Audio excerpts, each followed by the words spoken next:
Salutations la communauté, salutations peuple africain, chers adhérents, sympathisants, LDNA. C'est votre camarade panafricaniste Egouti Béanzan, leader fondateur de la Ligue de défense noire africaine et membre de la confrérie des frères panafricains. Avant de commencer cette vidéo qui traite la mort, l'assassinat du président haïtien, au nom de la Ligue de défense noire africaine et de la confrérie des frères panafricains, je tenais à faire nos sincères condoléances au peuple haïtien et nos saluts affectueux à la population, parce que c'est très terrible ce qui se passe en Haïti.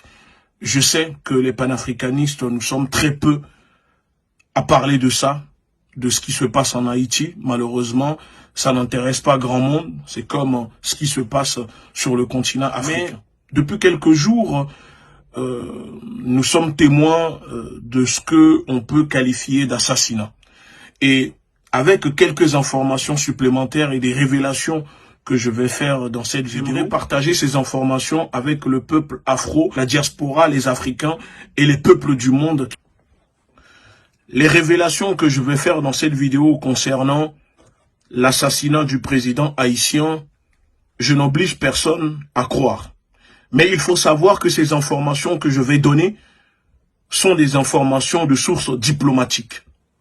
Alors voilà, l'assassinat du président haïtien a été organisé, préparé, commandité par les États-Unis et la France. Et de plus, je peux l'affirmer que le président haïtien a été prévenu par les services de renseignement vénézuéliens et russes de l'assassinat imminent programmé contre sa personne. Pourquoi ce dernier n'a pas pris cette précaution? Ce que je suis en train de dire ne sont pas des mensonges. Je ne vais pas vous révéler le nom de mes sources.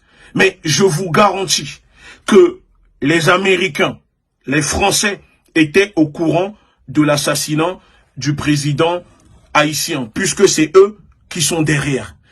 Étant donné que le Venezuela et la Russie ont pris le temps de prévenir la présidence haïtienne de ce qui se préparait contre le président haïtien, la question que moi, je pose ici au public, au gouvernement haïtien, comment se fait-il que le soir de sa mort, la sécurité composée par les Américains ont abandonné, déserté la surveillance du président? Ce sont des informations que je révèle aussi directement dans cette vidéo. Oui, le soir de l'assassinat de ce président, bizarrement, il n'y a pas eu d'échange de coups de feu entre la garde rapprochée du président haïtien et les commandos colombiens, français, américains qui sont venus l'assassiner. Et c'est ça que le peuple, la question que le peuple doit se poser, c'est là-dessus. Comment se fait-il qu'un président d'un pays, parce que le président haïtien était le président le plus sécurisé dans les Caraïbes, comment se fait-il que ce soir-là, bizarrement, sa garde rapprochée s'est volatilisée? Parce que parmi sa garde rapprochée, il y a des personnes qui ont collaboré pour permettre aux commandos colombiens, français, américains de tuer le président haïtien.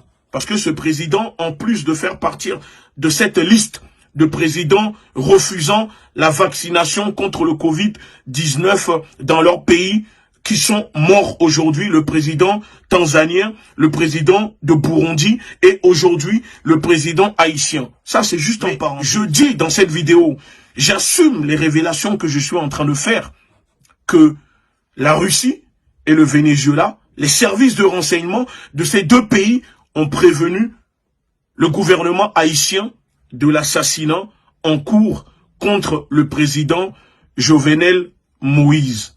Je le dis parce que je le sais. Je le sais parce que les informations me sont parvenues par des sources diplomatiques. Libre maintenant au peuple haïtien ou aux personnes qui regarderont cette vidéo de croire ou de ne pas croire. Pour finir, je demande à la jeunesse haïtienne à la population haïtienne de se mettre debout, de sortir dehors pour réclamer le départ de ces entités qui occupent leurs terres. Parce qu'aujourd'hui, après la mort, l'assassinat de ce président, les États-Unis et la France essayent de placer leurs pions à la tête de ce pays. Et c'est le moment pour le peuple haïtien de se lever pacifiquement et de montrer leur colère contre les intérêts des Français et des Américains dans leur pays. On ne peut pas continuer comme ça à tuer vos frères, vos semblables, et vous allez rester les bras croisés à les regarder. Qu'on soit d'accord ou pas avec ce président, les États-Unis ni la France n'ont pas le droit de venir le faire assassiner. Et le show télévisé qu'ils sont en train de vous faire en vous exhibant ces soi-disant commandos, ça c'est juste pour vous enfumer. Il faut savoir qui sont les commanditaires. Et les commanditaires, je vous dis, de sources sûres, diplomatiques, que c'est les États-Unis et la France qui ont fait assassiner le président haïtien et que le gouvernement haïtien a été prévenu par le Venezuela et la Russie de l'assassinat en cours contre leur président. Je finis en disant mon salut affectueux à la jeunesse haïtienne, au peuple africain, au peuple afro-descendant et au peuple du monde qui lutte contre l'impérialisme, qui lutte contre l'oppression de l'oligarchie occidentale.